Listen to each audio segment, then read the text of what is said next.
আসসালামু আলাইকুম রহমতুল্লাহ। জাতীয় বিশ্ববিদ্যালয়ের অধীনে 19-20 সেশনের যারা অনার্স ফাইনাল ইয়ারে পরীক্ষা দিয়েছিলেন, তো আপনাদের অপেক্ষার প্রহর শেষ হতে যাচ্ছে।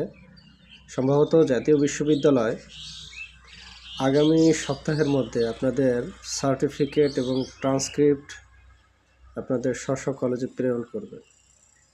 তো যারা অনেকেই বলতেছেন যে ভাই আমরা চাকরির পরীক্ষা দিতে যাব বা অ্যাপ্লাই করছি, আমাদের সার্টিফিকেট এখন আসতেছে না কেন, তার অপেক্ষার দরকার নেই। আপনারা স্ব কলেজে যোগাযোগ রাখুন। আগামী সপ্তাহের ভিতরে ইনশাআল্লাহ পৌঁছে যাবে আপনাদের কলেজে। তো জাতীয় বিশ্ববিদ্যালয়ের যে কোনো আপডেট, চাকরি এবং চাকরির বিজ্ঞপ্তি প্রস্তুতি সংক্রান্ত যে কোনো তথ্য পেতে, সহযোগিতা পেতে আমাদের চ্যানেলটি সাবস্ক্রাইব করে বেল বাটনটি অন রাখবেন। ধন্যবাদ।